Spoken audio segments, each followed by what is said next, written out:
I dream too much. I tell myself that I can't stop. We could see clearly now. We could see clearly now. That I can't stop. We could see clearly now. We could see clearly now.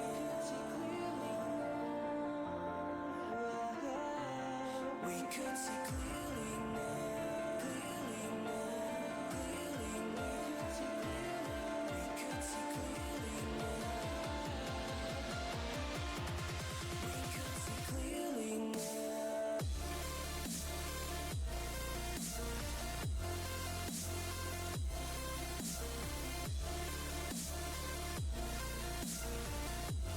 We could see clearly now.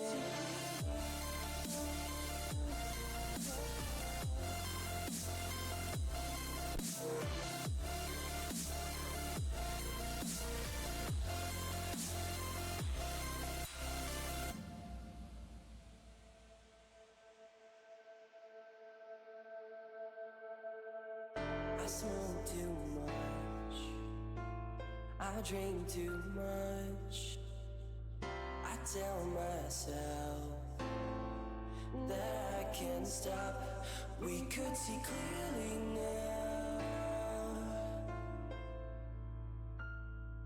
We could see clearly now.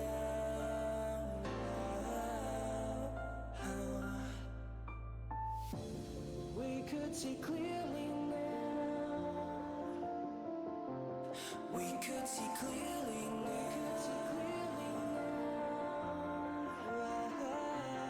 We could see clearly now. Clearly now. Clearly now. We could see clearly now.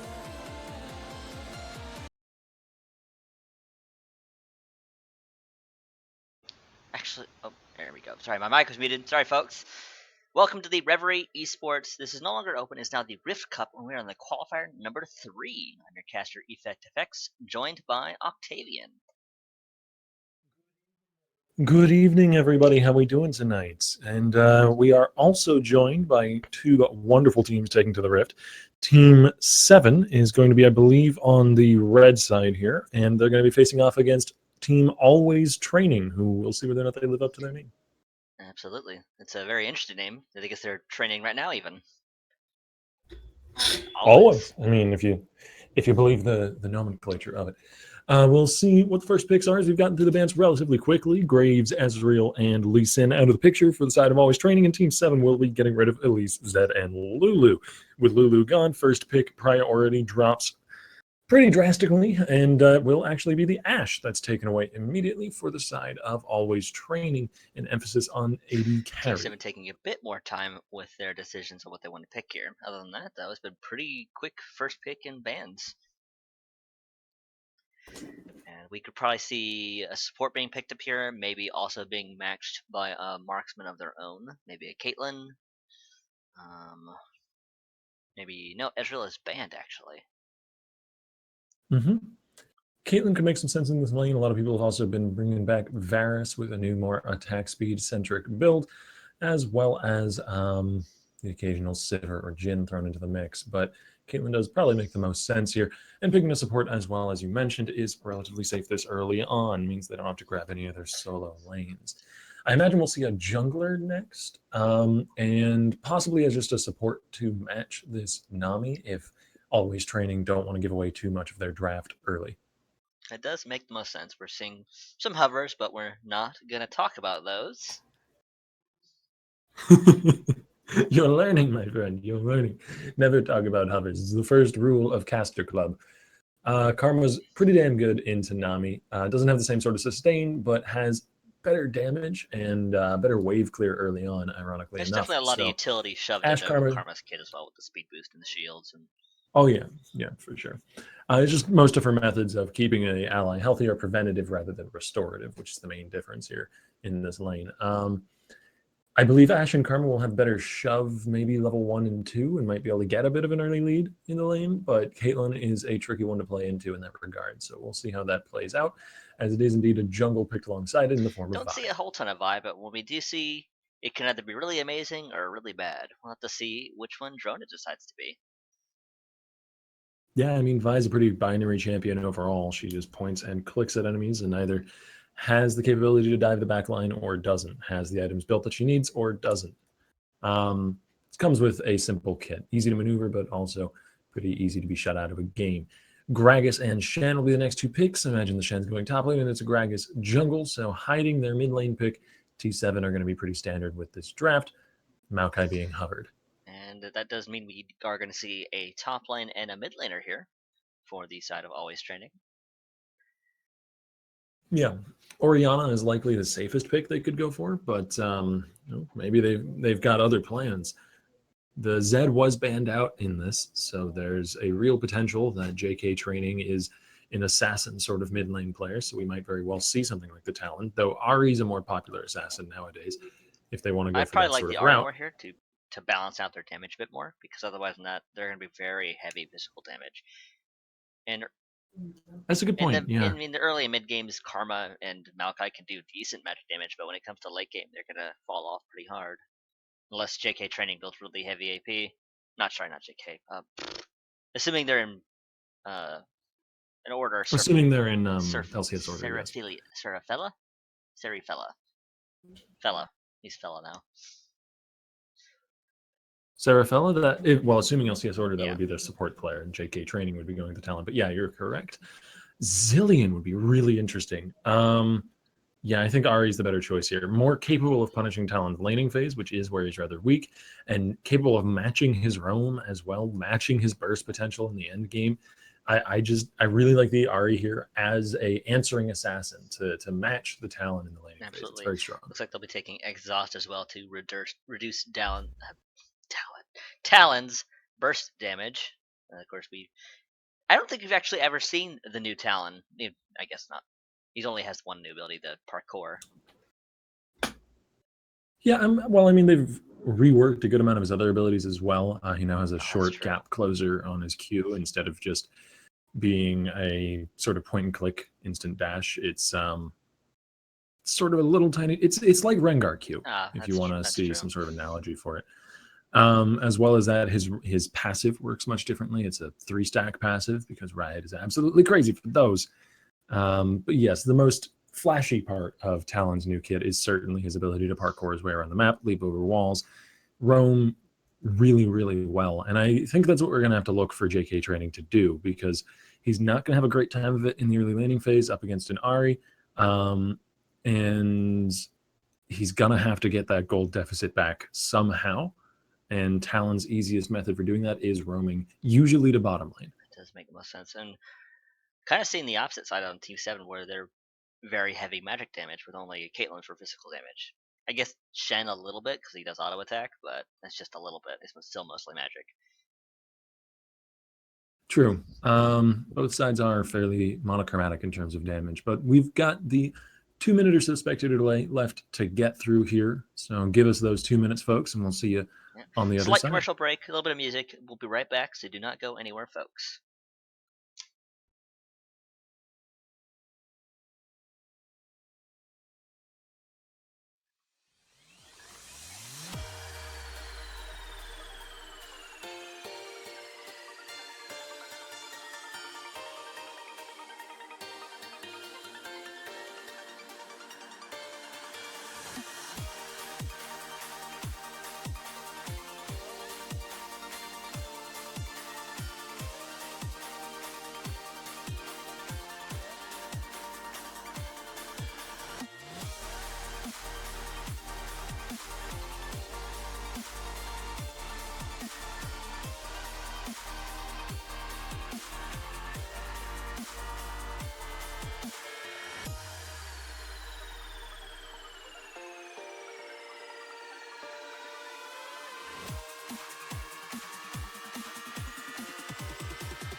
And we're back onto the Rift, though we have a little bit of a dark moment here. We'll be going in just a moment. Just take this. My client is still giving me some minor issues loading through the loading screen, so you're going to have to do the honors for us while I load into the game here, in Very effect. well. Oh, hey, Excellent. I'm on the Rift. Cool. You handled it well. It wasn't that long. I believed in you, but you made it through. I didn't We're know on the if I other could do side it, now, but I in fact. did. And now, oh, I was right to have faith in you, my friend. Now we can get down to the business of some of these lanes. Some of them are quite interesting. Seeing a standard line of scrimmage. Wait a second. Welcome to Summoner's Rift. Wait a second. Yeah, indeed we are. Okay. So, I had something to say, but on second thought, it doesn't actually seem all that relevant. So it is indeed a standard line of scrimmage from both teams. I don't expect to see too much level 1 action. This is only a best of 1, so level 1 cheesy strategies are generally not advised in that sort of format because they can very easily backfire, and then you've got no opportunities to make that game loss back up. So since we are in only a best of 1 here in the semis, good idea to just keep everything simple in the early game, but maybe not entirely on the side of always training who are going aggressively towards the enemy blue buff. Maybe they just want to drop a ward. There is a ward dropped right at the entrance, so... Okay, yes, they're just getting vision on the blue, so they're going to get a pretty decent idea of where Optic Waffles is going to be starting on his Gragas, which is, of course, going to be the red buff. That information can certainly be quite valuable, especially if you're playing something like the matchup of Vi in the Gragas. Vi generally not known for aggressive invasions, but Gragas is not super strong in low-level duels, and Vi is actually surprisingly powerful, especially if she can land her Vault Breaker passive on that third strike. So that sort of information could be super valuable for Drona, allow him to plan out some aggressive jungle play if he feels like it. However, Alex Carino and JK Training leashing for this Vi does mean they show up a little bit late to the wave, and that early clearing power that I was talking about between a Carmen and an Ashe is not actually going to come too much into play in these first few levels, as Artifact and Nixie were able to shove that wave up. Absolutely. Seeing Sniper Chicken being very aggressive with his autos, harassing Seraphella, who is actually going to be the mid laner, not the support. They're not in LCS order. They tricked us. They bamboozled us, as always these teams do. That's okay. We're used to it at this point. And yeah, Alex Carino and JK Training are just going to continue to get shoved in down here. This is kind of rough for them, actually, because Nixie's going to have the range advantage now moving forward. That was one of the few advantages that I saw potentially showing up for them in that lane. There's a flash away from Sniper Chicken as Drona shows up mid and immediately gets some value for his time. Very awesome gank by Drona, so that is going to put a lot of pressure. Hello. Yeah, the Shadow Dash onto Anchored is going to anchor him in place, but WO3 is actually losing this trade. So Anchored down is a tanky menace, not to be taken lightly. Maokai, even though he is a tank, can still do fairly decent damage in the early game, especially when he's still up AP with that Doran's Ring.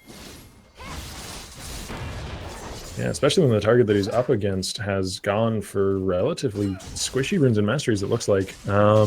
Should be Shen... flat MR, I want to say. Yeah, as far as MR is concerned, he's got some MR to back him up, but it looks like he hasn't gone for health at all in any of his runes because he's relatively low on health. I don't know, I haven't actually done all the math out, but he's just looking kind of squishy in those fights earlier on. But Anchored down is still getting shoved backwards, still doesn't really have the wave clear to shove this out, or just doesn't want to shove it out. I mean, he could be tossing more saplings and arcane smashes into the wave here, but maybe he just is okay with the lane getting shoved up. I mean, he's not exactly on a champion that needs to win the lane right now. He can just wait it out and tank it up later on. Absolutely. It's a patient matchup for Maokai. He doesn't need to win the lane, he just needs to get tanky. Yeah. That's kind of every matchup for a Maokai. That's just kind of Maokai in general. That's all he really does. They are going to be changing that. Maokai's getting some pretty dang significant changes coming up. I mean, he's still going to be a big tanky frontliner for his team, but they're changing his ulti so it's no longer AoE damage reduction, but instead is sort of like a massive Zyra snare that flies down the lane towards opponents. I did remember reading that they had a new post about some changes, but I actually haven't taken the time to read it yet, so I'll need to do that. They're doing a lot of interesting things, and they're actually keeping the changes relatively confined this time. It's another one of those big updates they're doing where they did like a Marksman update and a Juggernaut update and an Assassin update. This time they're doing a tank update, but they're only actually changing 3 tanks. They're changing Sejuani, Maokai, and Zac. Rather significantly. Thankfully, the bubble wore off just in time so he didn't get caught on that snap trap, and now Artifacts is the one ignited. Drona pulls another flash coming to the bottom lane, but Training has to flash away. Nixay has to dash back. And in the end, that is only the flash taken off the Nami, and meanwhile there are 3 summoners down for Always Training's bottom lane. Very unfortunate turn of events. Very good on Nixay turning that around. Looked bad almost because Drona kind of just came out of nowhere with that Vault Breaker. Good trap placement as well during that fight. Nixay landed, I think, 2 headshots because of Caitlyn traps, and that's some really significant damage early on. That's when those things are going to hurt a lot. Absolutely. So, one thing we can give some credit for is Drona is being very proactive with his gank pressure. It's 2 ganks in under 5 minutes. Yeah. He's so far outperformed Optic Waffles, though. Game is still young.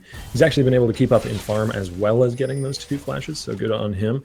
Admittedly, I would say that bottom lane fight was still in favor, though, of Team 7's duo. Even though Drona showed up at the right time, he got the flash, he did what he was supposed to do as a jungler there, his duo lane was just in a rough spot to start with at the beginning of that fight, and so it actually traded in favor of T7, but ooh, this is an aggressive dive from Serafella, but he's got the level 6, he's got insane damage onto Artifact.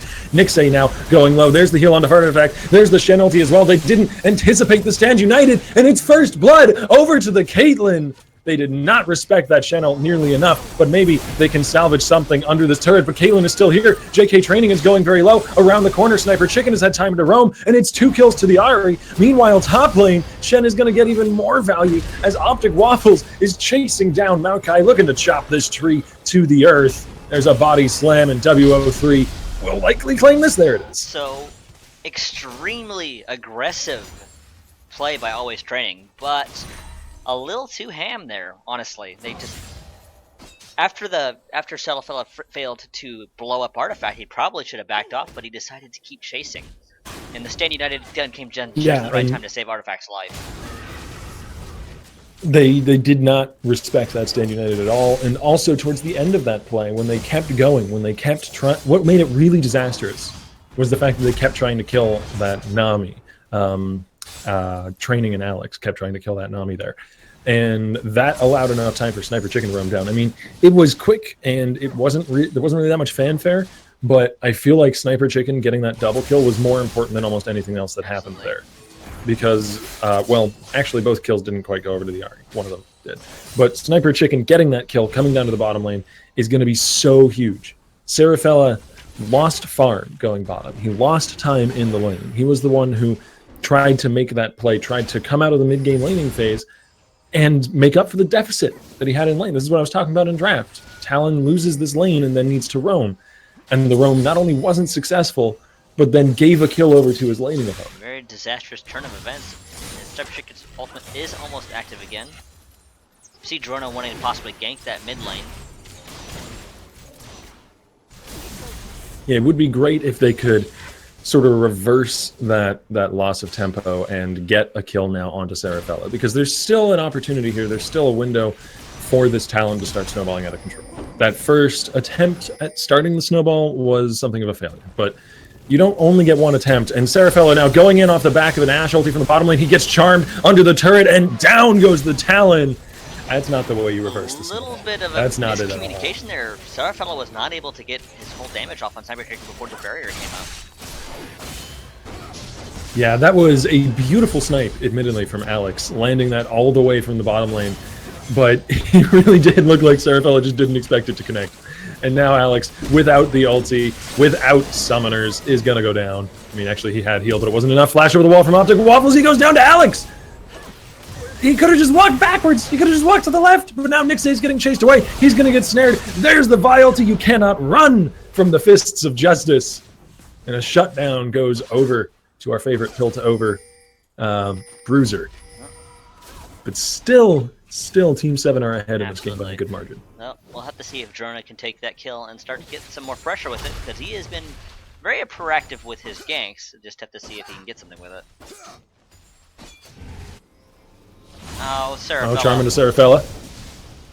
He may not be dead here, but this is just indicative of how poorly the lane is going to start going for him now. Absolutely. And he barely is going to get away. Yeah, there wasn't enough left in the tank for Sniper Chicken to chase down that kill. Didn't have either ulti. Well, actually, it looked like he had flash. He may have burned the flash trying to chase that, which is a little unfortunate for him, actually. But he didn't have the ulti. He didn't have very much mana left. Still doesn't. But in the end, like, this matchup is going to start just falling further and further in favor of the Ahri unless something drastic happens. It's done from Alex as Optic comes to the bottom lane. He is being matched now by Drona, but Drona's kind of alone. Caitlyn ulti dropped. Drona has to flash backwards, and a bit of a botched attempt at a team fight there. Absolutely. From all his training. Being aggressive still, but unfortunately not strong enough to win a 2v1. Well, technically 3-1 because Nixay did show up at the end of there with the ultimate. Now Nixay is going to start taking control of this lane as well, which is an oddity as far as a Caitlyn goes. Usually you don't grow this powerful in the mid game, but he's had a very nice match for himself. It's a toss away onto Serafella, but he did manage to get into his invisibility quickly enough. They're just putting so much pressure on Serafella's Talon though. And oh no, Sniper Chicken waited a little too long. Sniper Chicken saw blood, but he just was not quite quick enough, so that is going to be the dashes going onto cooldown. Yeah, I mean, it's not that long of a cooldown. He should be alright still. It just means that, actually that's pretty important, because it means that Serafella isn't under nearly as much threat, and he's going to be able to farm up a little bit in this lane now. Less pressure onto him, so he'll be able to get some much needed gold. Yeah, and that's a pretty big deal, honestly, because he has fallen pretty deeply behind here. And when you pick a Talon, it just becomes so much of your win condition. You have to get that Talon fed in the early game or the mid game, and then you have to get some picks. And it's really, really powerful when you can do that, but it's so very weak when you can't. He's a fairly one-dimensional champion. He really only offers burst damage to his team. It's worth noting that Team 7 has a lot of wards on that bottom, a lot of control wards, so wanting to keep that vision control up and keep an eye on the dragon, I imagine. Which, speaking of, it looks like they're starting it. But Vi over the back of the pit. Yeah. Drona just used the blast cone to get over the back of the pit here. They had no idea that he's coming into the pit. They do sweep it there with the Scribe's Bloom, but it's too late. There's the Infernal Drake taken. Very, very well done by Team Always Training. That's Clever play. Give them a much needed boost. A Infernal Drake is going to give them a nice strong boost of damage. Yeah, I mean, once they actually are able to scale up some of their itemization, it'll matter a lot. At the moment, it's actually not doing very much. Like, to recover specifically now and try and make up this deficit, maybe an Ocean Drake would have been better, or even the Cloud Drake to just have Vi move around the map a little bit quicker. but you never really complain about an Infernal Drake because if the game goes late, it is decidedly the best option. Can't complain about additional AD and AP. Yeah, damage is pretty good. Pretty good for killing your opponents. And what's really most important there, I think, is keeping the Infernal Drake away from the team with a snowballing Ahri and Absolutely, Caitlyn. that's gonna be huge. Like that's more valuable. That's more valuable than the buff that they're gonna get from it right now. Nope. Oh, good charm onto training. That is a very dead karma. Oh no, the shield, but Sniper Chicken still had the ult. He just didn't want to burn him. Didn't have to. But speaking of ulties, he got a face full of them. Now Artifact getting chunked away.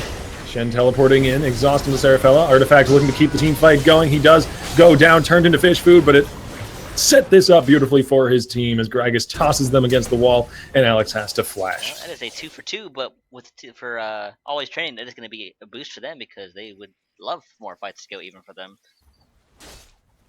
Yeah, an even fight is a good fight for a team that's at a gold deficit.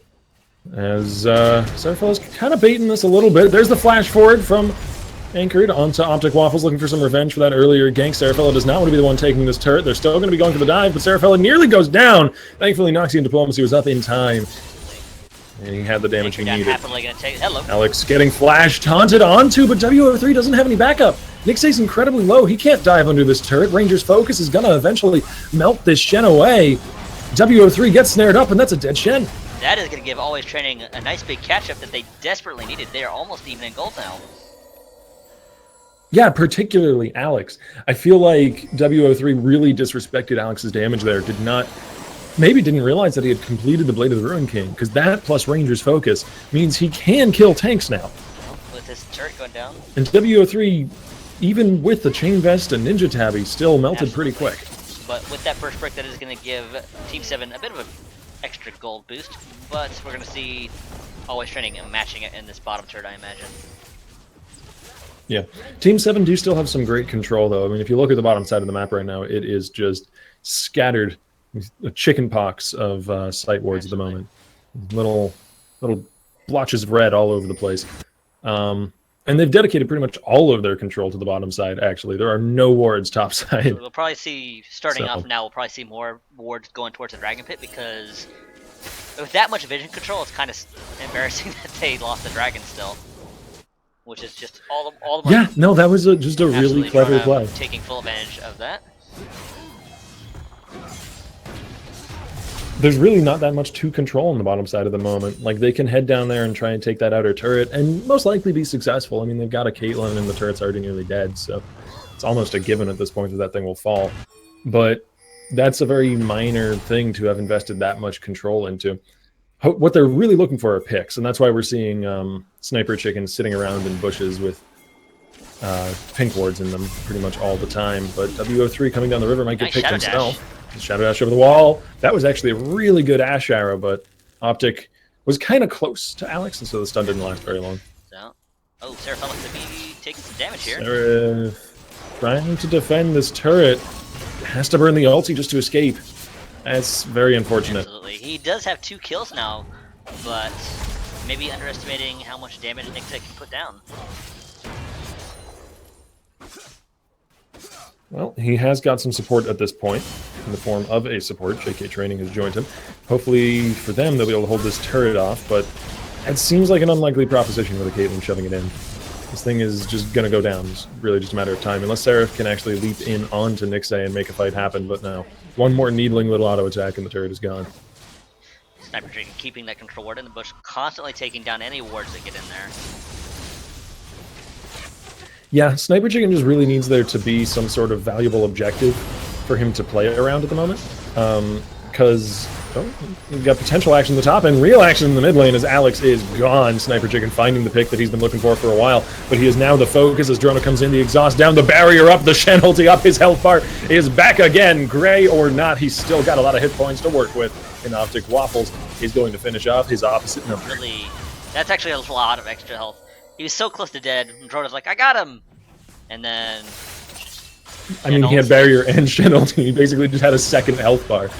Which, I don't know how you deal with that when the Ahri has 2 health bars. Seraphella's on a killing spree, though. That's quite good for him. And they may very well be able to chase down T7. A lot of cooldowns have been burned, but JK Training just gets melted. He is not a frontline. Ash Arrow flying over the mid lane was hopeful of a team fight to be, but really just a parting gift. Hits artifact, but really doesn't do a whole lot more. Anchored down just isn't quite tanky enough to tank the whole team just yet. Dragon will be back up in a few seconds. I feel like T7 may want to just back off and go for that objective instead of putting so much emphasis on this turret. Good play by Nixay. Oh. They could be in some real trouble if they might keep shoving this find lane up. Sniper Chicken here. No, Sniper Chicken is going to get away. Yeah, I think without the ulti, Drona is not going to be able to close the distance onto this Ahri. Another Infernal Drake. This, I mean, I've got to give props over to Always Training. They have somehow managed to just weave in dragon after dragon here, but they may be paying for this one a little bit more dearly than the last. Say goodbye to their jungler, and they heal off of the AD carry as well. Now, flash over the wall from Optic. They're looking to keep this fight going, but I don't think Optic has enough of a team to back him up here. The ulti onto Seraphim, but he's gone already. So Drona sacrifices his life, but he does manage to pick up another Infernal Drake, which is going to, of course, deny that to Sniper Chicken and be really valuable to his team. What, 6% additional AD and AP, which is only going to get stronger and stronger as the game goes along. And that's really quite nice for Seraphella's Talon as well, who's going to need all the help he can get. I still think he's just kind of the crux of this team. They've got a really solid team fighting composition, and then they put a Talon in it. And that's not necessarily a bad thing. It's all down to how good that Talon player is and how fed that Talon player can get. And since it's the only real variable in their team, like Vi and Maokai both do what they want to do pretty much regardless of gold values, unless there's a huge discrepancy, which there really isn't this game. Karma has a ton of utility and is support, therefore gold isn't that big of an issue. And Ashe will eventually scale up, and actually hasn't done that badly in the laning phase, even on farm and just a few more deaths to her name. Same amount of kills and assists and such. So really, it's the only variable in their composition right now is Seraphella, and for that reason, the game is going to be likely won or lost based on this talent, unless it goes really, really late. Absolutely, and right now he's going for the Hex Drinker, which is going to give him a bit more survivability. We probably won't see Sniper Chicken blowing him up quite as easily now. And it depends. Sniper Chicken is super strong at the moment. The Ludens already. Artifact gets stunned. It's not really a priority target, but they're going to be going in on it nonetheless. Artifact gets the benefit of the Shen shield. Seraphella looking to burst him down. Anchored down, finally finishes that kill off. It's a lot of resources burned, but they do get the one kill for it. Since the Shen ulti didn't complete, WO3 is still left to his own device's bottom lane. He's going to shove that up. See if Always Training can actually do anything with that kill, though. Looks like they're still getting shoved on. Defend the turret to some degree. That was a lot of resources sacrificed just for... Seraphella over the wall, but Sniper Chicken is willing to instantly burst, and there's the ulti. And conversely, as Talon is the cornerstone of Always Training's team, Ahri is the cornerstone of T7's. And if she's chased out of a fight, there's very little that they can do to win that. Saving Seraphella's life because he did get charmed immediately after he came over the wall. Yeah, I mean, as he must have even expected. Like, you can't jump into the face of an Ahri and not expect to be charmed. But, meanwhile, WO3 has been doing some work bottom lane. We'll see how far he can go. As Nixay will try to solo defend this. It might be a little dangerous. Anchored can show that he hasn't been fully capable of diving turrets. Yeah, I mean, Nami was around the corner, though, and I don't think Alex minus his ult is enough backup for them to realistically dive this Caitlyn, who has both summoners that is up true still. Enough. They're just going to play it safe, most likely, and we do see that Seraphella did make it to the bottom side in time to stop WO3 from pushing the turret down. And Nixay, I want to give a shout out to this guy. He's actually done a brilliant job this game so far. In every team fight, he always seems to be riding that knife's edge that is so very important for an AD carry, where you want to be putting out as much damage as possible while also being almost unreachably safe. That is the best thing you can do as an AD carry. Just frustrate the enemy team by constantly being just outside arm's reach. So you're always nettling away at them with very, very deadly auto attacks while they can never answer back. You want to make the fight as unfair as possible, really. And Nixay's done a great job of that. IE now, and it looks like he's going to be building another attack speed item, and it looks like he picked up Ninja Tabby because there is quite a bit of auto attack damage coming out of Always Training. Yeah, and I mean, Ninja Tabby are just really good right now. You see them built on almost any role. I mean, we see 3, 4. I wouldn't be surprised if we saw 5 pairs of them this game. No, only 4 at the moment, as Karma went for Boots of Swiftness instead. Which is an interesting choice. Extra movement speed, rather nice. There are a lot of slows in the enemy team, so that makes some sense. Anyways, Ninja Tabby very, very strong, particularly against Ashe, because she does have that enhanced auto attack damage from Ranger's Focus, and so reducing auto attack damage is very strong. Absolutely. And we do see that Serafella has finished that Maw, so that is going to give him some nice, decent defense against Serafella. And then after that, we'll probably see a little more lethality. Likely, yeah. Maybe a Bloodthirster. You can occasionally see that on a Talon when they feel like they need the lifesteal.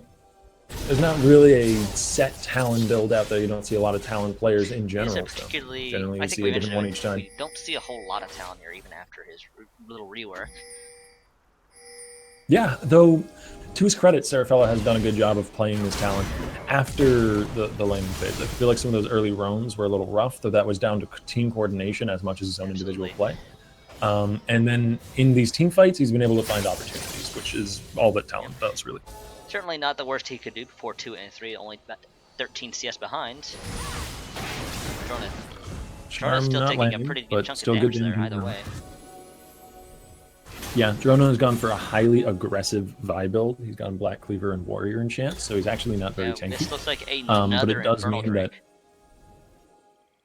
Yeah. Oh, man. God dang. That would be really, really good for honestly either side at this point, because the dragons really become better the more of them you can stack. Specialization is king in League of Legends. So getting a 3rd Infernal Drake would obviously be crazy for the side of Always Training. But T7, even just getting 1 would be awesome because they have these high scaling champions. The fight has begun. There's the tidal wave through, only landing on the 2. JK Training instantly. Sniper Chicken gets a killing spree. Diving onto Nixay, Drona choosing his targets well. Does manage to take out the enemy AD carry. And meanwhile, his own AD carry has been untouched. Alex wreaking havoc in this team fight. It's a double kill to the Ashe as everybody melts to those nettling He's arrows. going to be Always Training with a 3rd clean ace. Infernal Drake. A 3rd Infernal Drake. That is a lot of Good additional God. AD. They could just go straight for Baron. Yeah, they're just going to go straight for Baron after this. I mean, Drona is really, really low, so this could be kind of risky, but there's some honey fruit. Drona can have a quick little snack before they go for this. Seraph does not want to be the one tanking this. Probably Anchored's job. And they can melt this pretty damn quickly. It's already down below half. Seraph dies. They know it's happening. But there it is. We did see them started to respawn, Oh, but it was far too late, and that is going to give Always Training a huge boost. They are more than caught up. They're actually ahead now in gold, especially after that ace. Oh, for sure. And you got to take into account a triple goddamn Infernal Drake, too. That's That is crazy. gonna be so valuable on pretty much everybody except maybe JK Training. Like, this is the point in the game where that starts to scale really, really hard. Because now they're going to start getting some items, and basically every item that they get is going to count for, what is it, 21% more? Or is it 24%? It's 7% per, I believe. I can actually just check. 24% more, so actually it's 8% per. That's a pretty significant, Every dragon. pretty significant chunk of additional damage either way. And with that Baron buff, they're going to be able to push extremely hard. It just makes these damage items so much more valuable. Think about it. Every single damage stat you build is 24% more powerful, just off the bat. Serafella getting charmed up a little bit, but he is a little more tanky now with that Maw, so it only does about a quarter of his health rather than all of his health. There's the Ash Arrow. Engage they were looking for over the wall. JK Training playing very aggressive. Karma nearly goes down. Anchored down now, taking up for his team, and this Ashe once again is just untouched. Ari has not been able to dive in onto the Ashe at any point in these last few team fights, and Alex has taken full advantage of that. Alex with the triple Did eat a tower shot and a pilt over there, though. definitely stung a little bit, and with the triple attack speed, attacking very quickly. Yeah. And I actually really like the choice of the Phantom Dancer.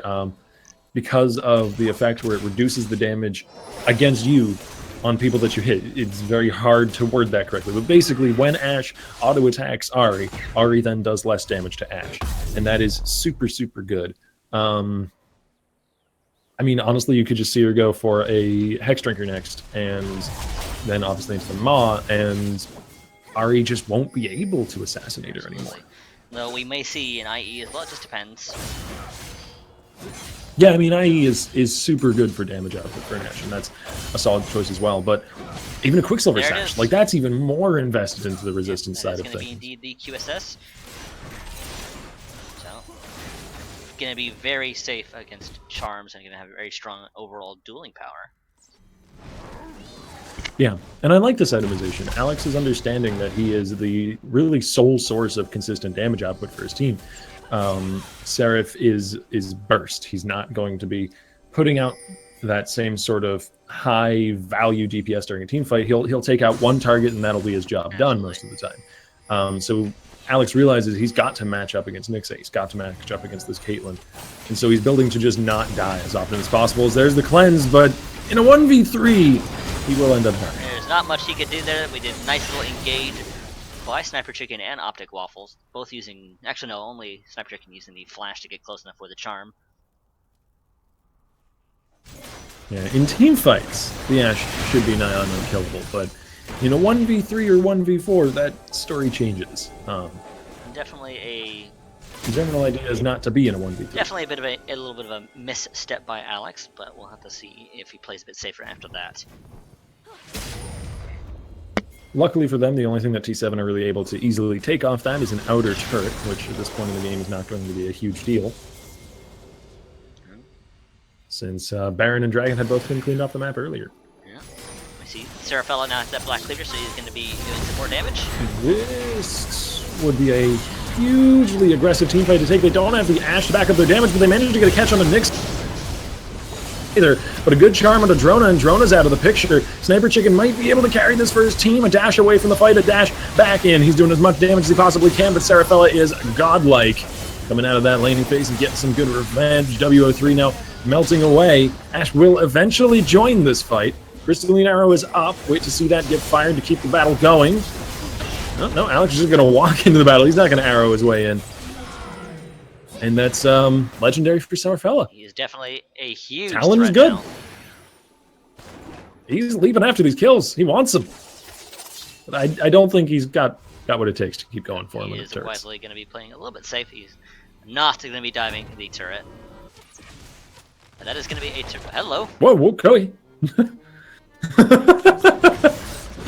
Oh no, Seraph, you can't dive that. Seraph, no. Well, I take back what I said. He's tanky, Seraph. He not only tanky, That he was has not a wise. decent chunk of CC, and he just locked up Seraphella for well long enough for the turret, and a bit of damage to come in from Nixe to kill him. That's what he gets for glitching all over the place like that. I did. You saw that, right? That wasn't just I on my caught end? just the end of it. Oh man, that was interesting. crazy. Riot with these fancy new champions. Talon just ignoring walls and physics. This is going to be a mountain drake. Well, there is no possibility for another Infernal Drake. He's only a 3 of any one given element type of dragon during a game, which is actually really unfortunate for T7. We would love to have an Infernal Drake, but there's no way they can get one anymore. Mountain Drake probably the next best thing though with the Caitlyn composition. Yeah. Give it a bit of a chance to melt some of these objectives.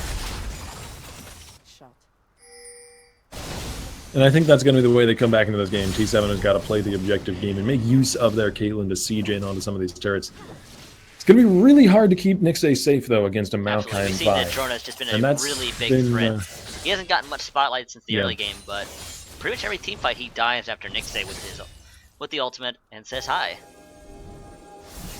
Yeah, in the mid game we saw him jumping pretty much solely onto Sniper Chicken, but I like how as soon as Caitlyn got like 2 or 2.5 items completed in the itemization rather, Drona immediately started ulting onto him instead and realized where the threat was and how the threat had changed. I mean, obviously, if Sniper Chicken is out of position, if it's a catch sort of situation and not a team fight, Drona can burn the ult on him. But in most team fights, you're going to want to be focusing now onto the Nixe instead. And speaking of Sniper Chicken being caught out of position, He is going to be forced to burn the Spirit Rush to get away. There's also the barrier gone. yeah, barrier being incredibly important in the 1v1 between him and Serafella. And now Baron is getting started off. This is rather brave to start this off without anybody actually down in the enemy team, though. WO3 turning the corner. There's the ulti onto Nixay. Nixay should not have been that far up in the fight, but he does get the benefit of the Shen shield. He does have the cleanse still, though. Getting chased down, he has to continue to kite backwards. And meanwhile, Alex, once more, has not been touched. He will melt through this front line. He will flash forward. He will take as many kills as he wants. It's a double kill to the Ashe. And Nixay was just way too far forward at the start of that not fight. Respecting Vi's ultimate at all. Shen can turn that corner. Shen can face check into the enemy team doing Baron. Caitlyn cannot. It honestly seems like T7 is starting to tilt a little bit, because we saw really clean play from them in the laning phase in some of these mid-game fights. But now we're just seeing pretty simple mispositioning, some minor errors that are costing them a lot more than minor cost. Very unfortunate turn of events. That is going to be another Baron going over to Always Training. And that just came down to basically Nixade being just too far forward, as we mentioned. Yeah, and Drona pressing R, and like, you got to respect the Vi and the Maokai when you're playing AD carry into that. It's the only thing you really can do is to play really far back. And yes, the Vi can Q flash ult you and get you from almost any distance, realistically. Okay, yep. Sniper Chicken is feeling exactly that at the moment. But theoretically, if the Vi flashes, Qs, and ults you, she shouldn't have anyone else to follow up. No one else should be able to go that distance. Goodbye. We're seeing the gold coming in onto Serafella. And this very well could be GG. I mean, that's the core of the enemy's team fight gone. There's still 30 seconds left on both of these dead members of T7, but Always Trading are looking to shift their focus to the bottom lane, play this one really safe, take more basically guaranteed turrets. JK Training could be a little bit late to the rotation, though. There's not much in the way of damage there. Half health. Decent chunk there. Yeah. I mean, some damage onto the Karma is, you know, honestly, probably not going to matter. They're going to take that bottom turret and then back out.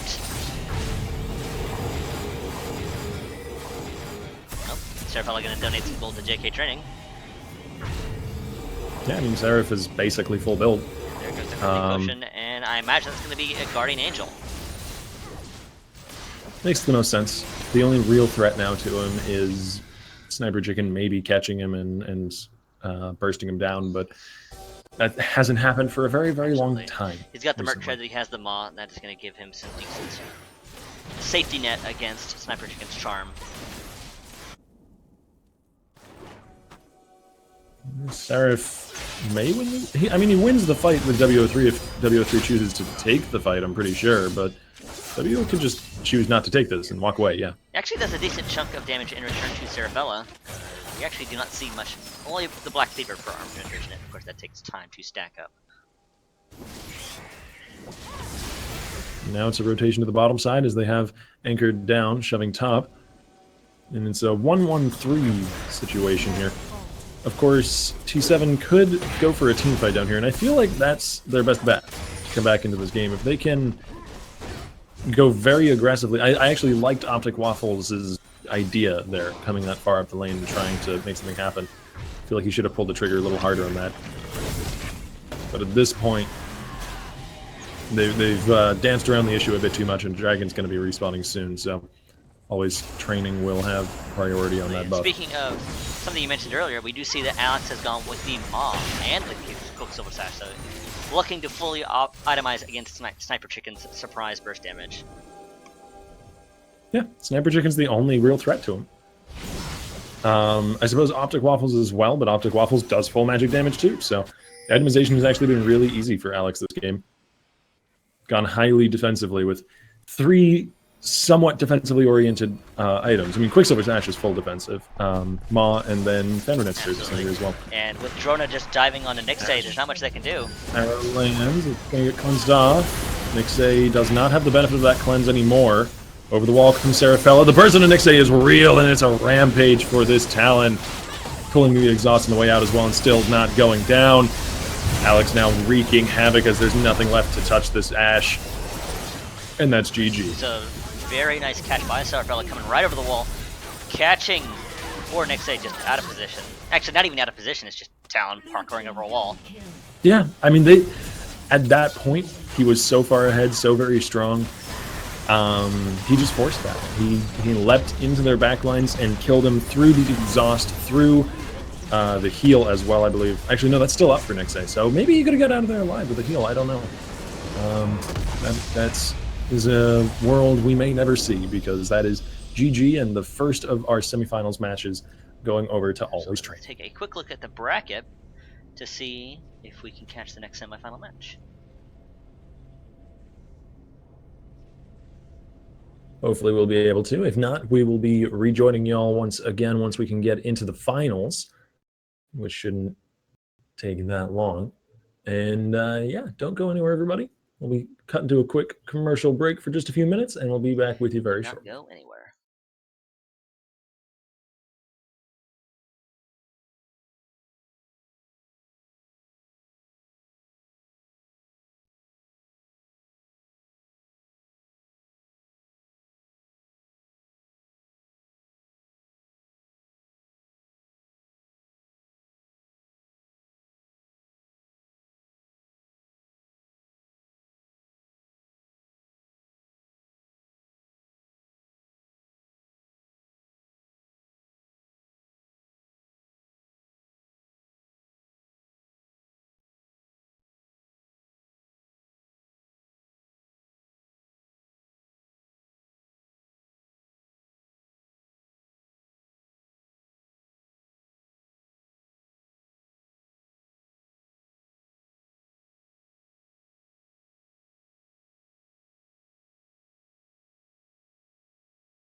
It's never too late to admit when you're wrong. Turn a new leaf, see a new dawn. The time to decide has come and gone. Just give me a chance, we can carry on. I've made my choice, these drums of your voice, they run through my head as I remember the day. Stay in this moment.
too late to admit when you're on. Turn a new leaf, see a new dawn. The time to decide has come and gone. Just give me a chance, we can carry on. I've made my choice, these drums of your voice, they run through my head as I remember the day. Stay in this moment.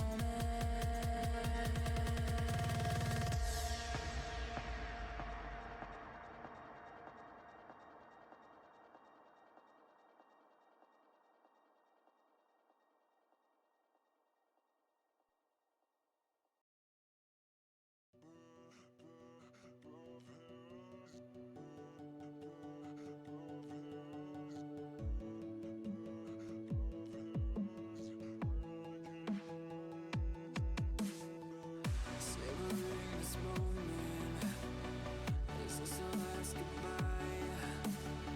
That we loved each other, I guess one of us lied. So please just pull away, I can't look you in the face. I don't wanna have to lie, I wanted this love to survive. Now when I look in your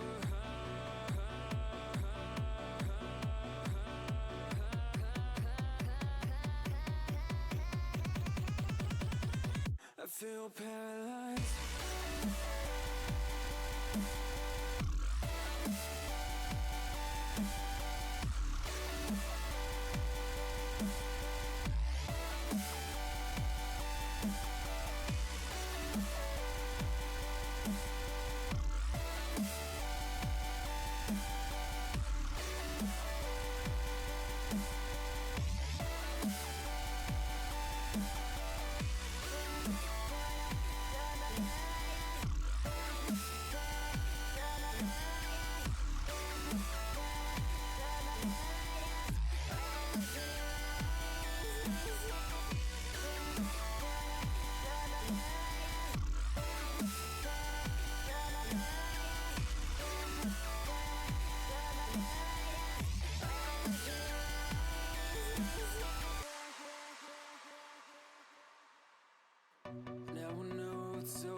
No, there ain't no stopping us. Fly without boarding pass. Couldn't catch me, I be moving fast. Call me a shooting star. Let 'em know who you are. Flying up in a bar. Wish on a star. Time to show 'em who's in charge. Call me a shooting star.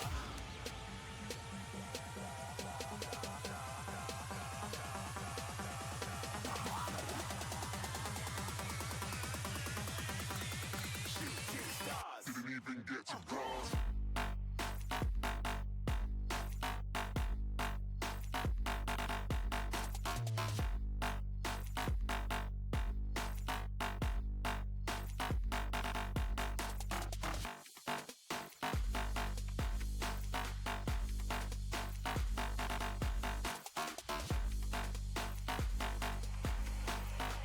I said I'm moving too far. Get to glass.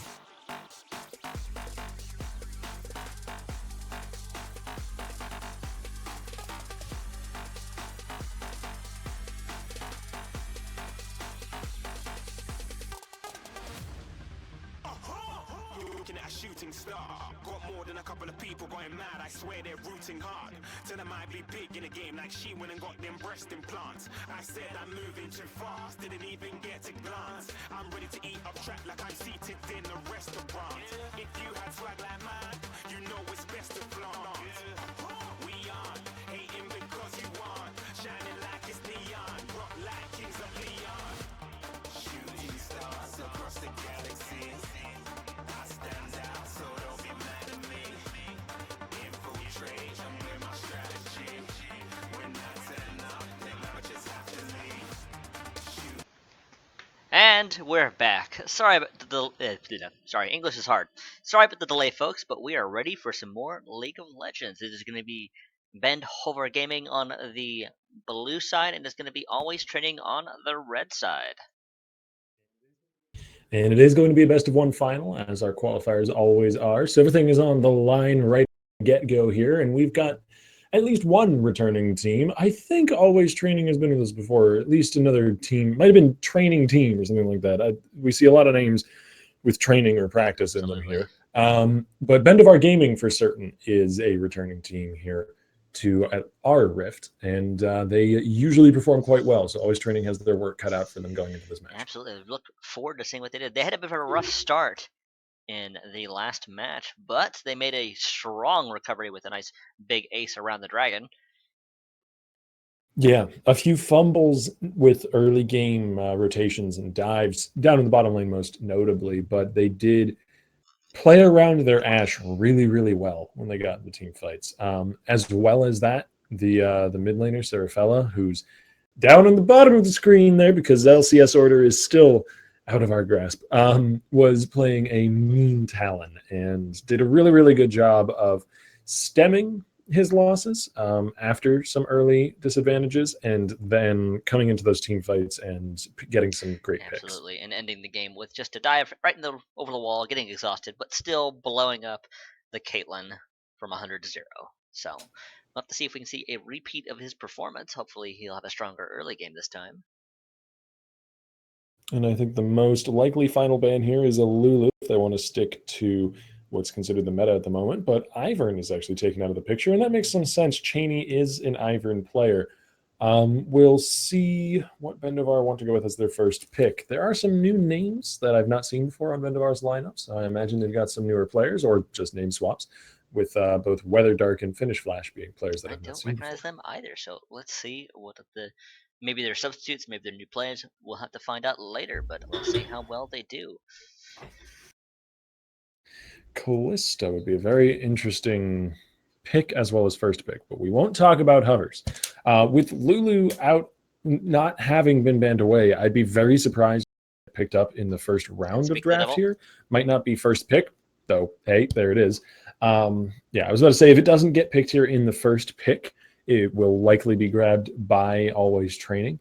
But giving away that Lulu does mean that they can prioritize the duo lane that they had so much success with and just grab Karma Ashe right off the bat. That is going to be Alex Carino picking up the Ashe again, and we're going to see JK Training working back to the Karma.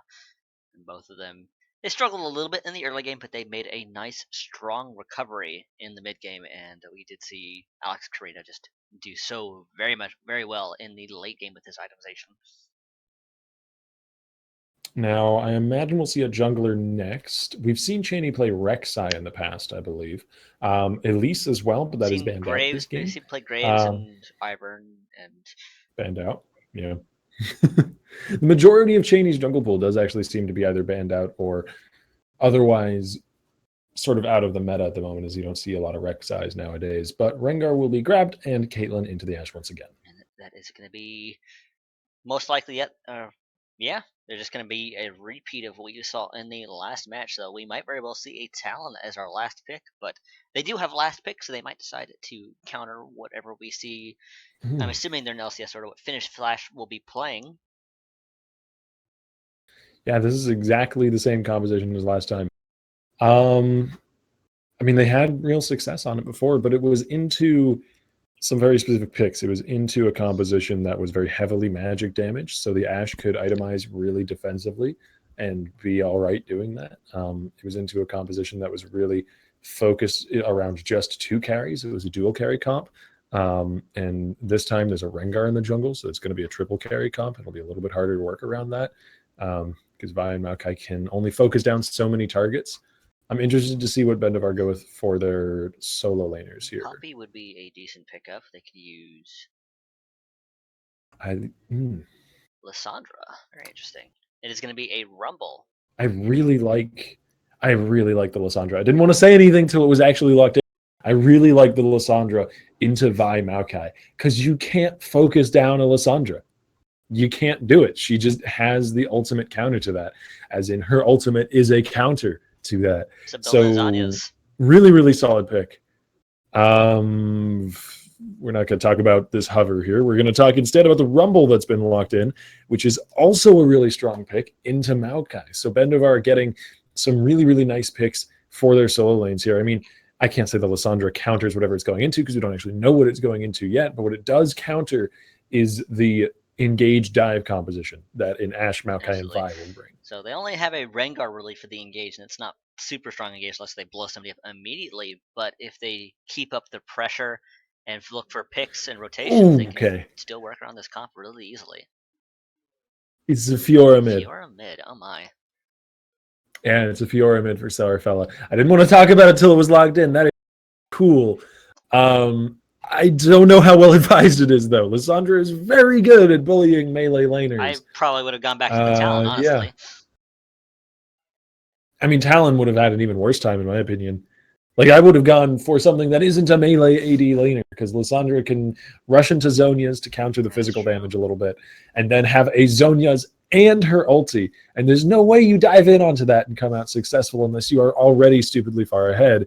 And there's no real mechanism to get stupidly far ahead. So this mid lane, we haven't seen Finish Flash play yet. He is a new player on Bendovar's roster, but he's got just about everything going for him in terms Absolutely. of Where matchup. the only way I could see ganks really happening in the mid lane is maybe we see Anchor down and JK trending also rotating the mid, and maybe they do a 4v1 gank. Other than that, Finish Flash is going to have a pretty easy time Yeah, in this 1v1. I think the composition here for Bendovar, the only issue I see with it is the Rengar. And the Rengar was picked early when they didn't really know what they were going into and they didn't know what they had to draft. The rest of the composition is actually going to be really, really good at kiting backwards and preventing this dive. Using some champions you don't often see doing that. I mean, you don't see Lyssandra's very often, and Rumble isn't well known for his ability to do that, but Equalizer is really good actually as a kiting tool, theoretically. And then Caitlyn and Lulu obviously can kite back like gods. So Rengar is really the only odd duck in the comp here. Absolutely. Kind of conversely, we're seeing training, or sorry, always training. I almost said training team, which isn't quite correct. Always training have a much more divey comp. They have a lot of engage with the Ashe, Yeah. the Vi, and the Maokai. So We'll have to see which side of the coin comes out on top here, as we've still got a 2-minute Spectre delay before we can actually get in onto the rift. On that note, we'll be taking a quick commercial break, and we'll be back as soon as we're on the rift. So do not go anywhere, folks.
And here we are on to the Rift. Just give us a few moments to get all set up and we're ready to go. And this is going to be the finals for our qualifier for the first Reverie Cup, our third qualifier match, I believe. And the Reverie Cup should be happening a week from tomorrow, if I've got my schedule all done and That dusted. should be correct if I am remembering correctly. I would hope you are, I don't have a key. seeing as you're the one who tells me when to do things. Effect keeps the books around here. I'm just a pretty voice. And a very pretty voice you are indeed. Oh, that's nice of you. Well, once again, we are Anyways. seeing a fairly standard lineup. Well, maybe not. Serafella could be face checking him. No, he does get warded out as he's walking to the bush. Cheney going to be leaping back onto them. 2 wards now drop. That's some real teamwork right there. As Cheney continues his leaping antics. Serafella chased backwards. Donger Salesman actually lands a slow with the Glitter Lance, but I don't think they've got much more to throw at No this. Summoner's Burn or anything, but that is going to be a decent bunch of trades there. Just damage being thrown around.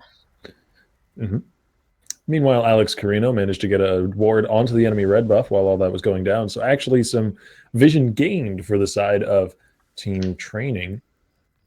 Always training. And I get always them training, confused, pardon me. We've had a few different teams under very similar names here. We apologize to anyone who's offended. As Cheney's going to be starting at that very same red buff, so they're going to be spotting out this Rengar start, which honestly is kind of predictable. I imagine they would have expected it anyways, but still good to get the Always nice to be sure. certain information. Yeah. And both junglers going to be starting on the blue side, getting those nice early buffs. And I am interested to see what Serafella does in this mid lane, because I just can't imagine anything but pain. Yeah, I mean, Fiora does have some measure of sustain in a lane, but once Finish is able to get mana sustain, I think that's going to be really key. It's going to be very, very difficult for Serafella to survive this matchup. So it's going to be down to Serafella getting ahead in these first few levels. Nice sidestep from Donger Salesman. A lot of damage down onto the Karma. It's going to be down to these first few levels before Morellonomicon is completed, or even just before Lost Chapter is completed. Because once the mana sustain is there for Flash to just keep on harassing, then it's going to be highly, highly volatile for Serafella in this lane. Already we can see quite a bit of pressure being put on him. He's already popped 1 corrupting stack. Yeah. But those shards of ice do cost quite a bit of mana to throw out, so Finish Flash is likely going to be dumping that mana into just clearing the wave, trying to shove up a few waves very quickly and get back home to base to pick up that Lost Chapter. I like that ward on the top side. That tells me that maybe Bendivar Gaming were actually watching the last semifinals, where Drona tried that same trick, going for a early level 3 gank in the mid lane from the side, from the top side. We might see Drona go for a top lane gank, or he's just clearing vision, one of the two. Yeah, I think keeping an eye on Drona early on is going to be key for Bendivar, because Drona was a part of the reason why Team Always Training didn't just fall apart due to their early game losses in the semifinals. They had weaknesses in a lot of their lanes, but Drona was actually ahead for the first 10 or 15 minutes of the game. He put down quite a bit helped of pressure carry them with through that his slump. ganks, and he just pretty much always ganking. Meanwhile, though, Bendivar are getting a decent advantage for themselves bottom lane, as they've worked up something of a small CS lead, but more importantly, Kashuna has just been able to keep on shoving this lane in. Alex Carino going to take a big chunk there off the headshot, but Kashuna still potentially in some trouble. Manages to break the snare without too many issues. And a Caitlyn Lulu combo will be able to shove up a bit more aggressively here than the Ash Karma can contend with. But in the semifinals as well, JK Training and Alex were shoved backwards and were bullied out in the lane, and yet still made it out all right. Finish is just fine here. Very, very difficult to gank a Lysandra, especially when you haven't got much in terms of gank assistance. Fiora not very CC heavy. Not in the slightest. The only way I can see it happening is if Drona gets level 6. And even after that... Oh, look at where Cheney is. We're going to have a fight bottom lane because we're seeing that AT think that they've got the jungler advantage, but Cheney is actually coming in from behind. There's a teleport now from the mid lane as well. Alex could be in some real trouble. Flash forward from Donger. There's a Rengar from the river, and it's first blood over to the Lulu. Another kill goes down to finish Flash, and Drona's actually going to get snared up. The empowered Bolas holds it in place. Drona could go down here too.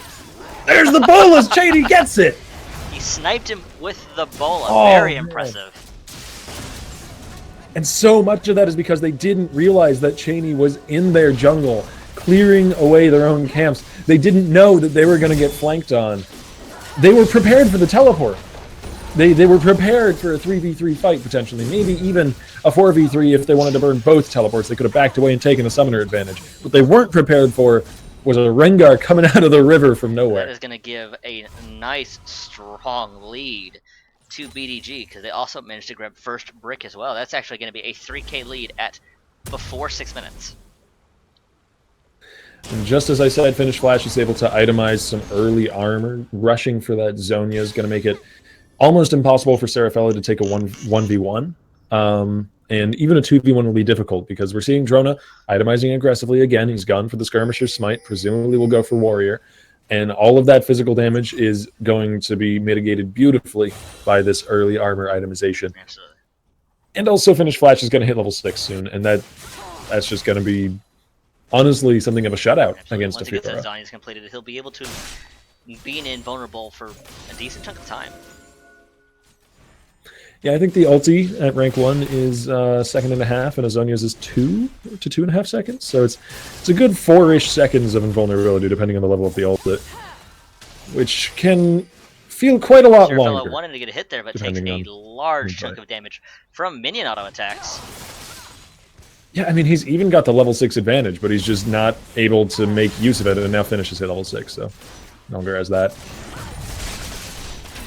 And we saw Alex Carino trying to freeze the wave down the bottom side to get the maximum amount of farm that he could to try and catch back up in this matchup. But meanwhile, because they've taken the turret, Kushuna and Donger salesmen have been able to rotate. They've headed up top lane, and now they're damaging another outer turret here. Oh, and Serafella could be in some real trouble. There's the full combo, but it is enough with the Thunderlord's proc. All right, anchored down, going for the fight here onto Cheney. Cheney going to have to escape through the enemy turret. Kushuna might just get snared here. Doesn't have the flash, doesn't have the net, but he did have one minion remaining, so he doesn't take turret aggro. Thank his lucky stars that caster was there. And Kushuna is there with the Piltover to claim the kill. And we're seeing the Rengar going. Alex Carino will be murdered brutally. Another head for Rengar's belt. And another outer turret for Team Bendovar. BDG further extending their lead. It's going to be about 5-6k gold at the 8-minute mark. Red team's turret has been destroyed.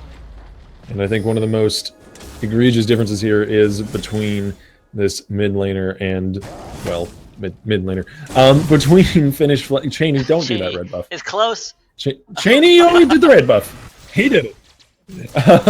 Between Finish Flash and Serafella, who is now backed by 2 kills, actually has done a very good job of keeping up in farm, to be fair, but also has just been almost itemized out of this game now, because Finish Flash has gone for some really, really efficient early itemization now. He's got the double Dorans and 2 Amp Tomes. It's going to be real difficult for Serafella to get any sort of breathing room in this lane. And it's only going to get worse. The riposte not landing on the snare there, which is what I imagine Serafella was hoping for. And actually, he did manage to sidestep the Shard of Ice. There's the ulti on the Finish Flash. Finish Flash is going to get interrupted on his way out. Drona claims the kill. Surprise Drona from the side is able to pick up Finish Flash there. Doesn't quite have the Zonias just yet, and his ult is not on cooldown. Yeah, unfortunate for him. Kushuna netting 4 is going to find a fist to the face. Donger Salesman will keep him alive as long as possible, though. Here comes Weather Dark from the side. The burning damage is real, and training will fall. In the end, AT end up trading 1 for 2, potentially 3. I mean, 1 for 2 if you count the, or 2 for 2 if you count the kill onto the Lysandra. Drona leaping over the wall there with the Blast Cone, but still gets hit by the Glitter Lance. Pix helping out. Weather Dark with the Rumble ulti. Anchor down has to flash. And they will chase them all the way up to the secondary turret in top lane from a team fight that started in mid. That was quite a mess. Kushuna netting forward into Drona was a little bit aggressive. I mean, they even knew Drona was around the corner there. They had just seen him kill their mid laner. I don't know. I feel like maybe Bendo were a little bit over-aggressive there in a few ways. Finish Flash taking the fight that he didn't really need to take with Serafella. He could have just backed up, dropped a Q, and not bothered. And Kashuna, of course, netting forwards. A little overconfident. Absolutely. Speaking of Finish Flash, we're seeing him build the Hextech Revolver. And then building that Proto Belt, I imagine. Meanwhile, though, Cheney off doing the Dragon is going to claim a Ocean Drake buff for his team. Very powerful this early on in the match. And the last outer turret is now going to be under fire. Caitlyn doing her good work on that. Serafella eating a decent chunk of damage there. And Drona in a lot of trouble. Drona is likely dead here. There's the ulti, and Cheney leaping from the jungle. Slashes in. Cheney's going for it. The pair very, very sharp. Nice flash over the ulti, the heal from Alex. Cheney could go down. The tower shot comes through, and Alex claims a kill back. Seraph is likely to fall here in the mid lane, though, as Kashuna just needed that one last auto. And they will continue the shove into the secondary turret. Meanwhile, bottom lane, Lissandra's pushing as well. Bendovar not letting up the pressure. They're keeping up constant pressure everywhere. They're paying for it with death, though. Anchored down, is anchored down by that trap. Does not have the flash from his earlier escapades. And Weatherdark will make it out just fine and dandy. Cheney with the nice flash dodging the arrow, but unfortunately does not have enough damage just yet to burst Alex Karina through his heal. Yeah, didn't anticipate the summoner. Didn't anticipate the Cutlass either. It actually slowed him on the way out. He went down to that tower shot.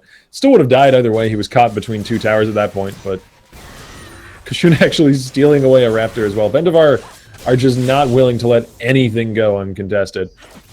Putting pressure all over the map, and we're seeing Always Training really struggling to kind of keep up with that pressure. They've gotten a few kills here and there, but... And I don't know if I actually like Drona's choice to go Warrior Enchant this game anymore. Without that sort of early lead that he was able to garner last time, the Warrior Enchant doesn't seem like it's going to be as easy to use, as impactful, and building Cinderhulk tank might have been a good idea, but the problem there becomes that their damage sources are just too easy to shut out. Serafella is pure melee. They've got a bunch of peel between Lulu and Lissandra. Donger Salesman is getting chased away, but he's still got Wild Growth. He's still got his summoners. Serafella over chasing this Lulu is going to leave his team to dry and actually leave himself to die. There's a slow into JK training around the corner. He's going to try and make it to this blast cone. He launches himself back, but he doesn't quite make it over the wall. It's an awkward corner to turn. Kashuna will flash for the kill. Kashuna has that Ruinous Hurricane now, so they're going to be able to push these mini waves even faster than before. I can't imagine this mid lane turret lasting for more than a few more seconds. I just don't understand the Fiora pick into a Lissandra, no less, into a matchup. That, I mean, I would think that Lissandra was picked into the Fiora. It's such a perfect counter. It's such a... It works on almost every level during laning phase, during fights. But nonetheless, Always Training are still always fighting here. As Serafella are looking to be engaged. Finish Flash is almost down. But he just about makes it out. And that's 2 kills now going over to Bendo off the back of an engage attempt by the opposition. That gold lead coming to play here. We're at 11k. It's only going to extend here. Kashuna again netting forwards, but this time there's nobody to punish him for it. He chases away the remainder of Always Training's team, and 14 minutes in, less even, Bendovar Gaming take the first inhibitor. And they're going to go ahead and head into the enemy jungle, clear out these camps, and back, I imagine. Maybe take Rift Herald on the way up. Just deny There's no real way... Deny everything. I don't see a real way back into this one, because the team composition that Bendovar have drafted is so very good at kiting back against enemies' I can think engages, of one against thing that would do the attempted trick. team fights. And what's that? Oh, no. No. There's always a chance. No. You get that right out of here, right now. I was going to make some well-grounded, well-reasoned points about the compositions we have on hand here. You're not just going to... All right. Don't do that. This isn't Hearthstone. This isn't the most recent Hearthstone expansion. 15 damage will Anyways, do the trick. we're not in Unguro. We're on the Summoner's Rift. And we are 17-3 in kills. This is disgusting. We're 15 minutes into a game, and one team has more than a kill a minute. It's just frankly absurd. It's just the difference in skill, I imagine. Always Training did quite well for themselves, but I BG mean, have always been kind of a powerhouse here at Reverie. to some degree, that's true, but also with this Fiora pick in particular, I feel like Always Training just picks themselves into a corner. If they start to lose this game, there's no way they can win this game because they've got a composition solely focused around engaging fights, and the enemy team is just so beautifully put together to disengage fights. Probably maybe a weakness in Seraphela's champion pool. Possibly, but I mean, even the Talon would have been better. The Talon at least has the burst and the surprise factor to be able to catch someone out around the corner. You know, Fiora's not going to surprise a team. You can see the Fiora walking up right at you, but see, there's the attempt to engage. There's the Maokai following up on the Ashe. But Finish can just go invulnerable for almost the entire team fight. They've got Lulu ulti, they've got Rumble ulti. Here's the follow-up engage as well. They're jumping back in on to Finish Flash again, but there's no way to finish these kills. Just do not have enough gold in their pockets to take care of. And with this next wave, this outer turret is most certainly going to be going down. That is going to be the first inhibitor turret of the game. And then, actually, I lied. Second inhibitor turret. And this is going to be the second inhibitor. And second inhibitor. Yeah. And this is the absolute pit of despair if you're playing a game of competitive League of Legends, where not only do you fall behind early, but you also drafted into a position where you have the losing composition, where you don't, because usually if you fall behind early, even if you fall this far behind early, a lot of compositions, there's still a chance you can come back. There's still that fluke chance that you win a team fight, you pick up a Baron, you get a key fight 40 minutes into the game, and you can come back. But just looking at these comps here and looking at the way this game has played out so far, I don't see even that being a possibility. Donger Salesman does get chunked. There's a flash forward from Anchor down. Always Training are forcing this fight as best they can. We'll see if it's enough. It's a shutdown onto the Rumble, but that is a very, very, very small consolation prize in the face of all of this loss. It's a double kill over to the Kaelin. Flash forward from Finish Flash. He does finish the fight with a flash. Indeed, and that is going to be... The only survivor is going to be Alex Carino. Is going to get forced back by the Ace in the Hole, and they're going to rotate straight to these Nexus turrets and take them down. I gotta give props to Always Training for still taking fights even when this game looks so bleak, for still trying to make things happen, for still playing to their team's win condition, but it was way too far gone at this point, and now Finish Flash is just gonna show off his near invulnerability as the Nexus is left all alone with nothing to guard it. That is going to be almost another ace, and this is going to be the Nexus going down. And it is going to be Bendo taking the first place prize of 4 points towards the Rift Cup. Which will be happening just a week from tomorrow. So if you've enjoyed the action, you want to see these teams play again, don't you worry. Team Always Training did get points towards the Rift Cup as well, and so likely will be showing up on that fated Sunday when all these teams will take to the Rift and duke it out against one another once again. And of course, let me take a quick look at the bracket to see if the third and fourth place match is finished, because they also get points, I believe. Does not look like their match is finished just yet. So Vivid and Team 7 are still going. Both teams will get 2 and 1 point respectively for third and fourth place. And I think that's going to be it. Give a quick shout out to our sponsors. It is, of course, Battlefly, which is the website we use to create our brackets. There is a Law History app, which is a phone application for Android and iPhone. It is a summoner lookup tool, so if you meet somebody in real life and you want to see what they play, you can see their Shaco Man and decide you don't want to be friends with them anymore. And let's see, there's also Vibby, which is the website we use to create our highlight reels. They are a video editing tool, but it's purely online. You do not need to download software to create highlight reels. And then last but certainly not least is Deco, who provide the first place prize in our Rift Cup. Maybe they provide more, I'd have to double check, but they do provide gift cards for their shirts. They are a shirt company, so we are always happy to have them. And that is going to be it, folks. I'm hopefully you enjoyed the stream. We'll be ready to go for next week. And good night.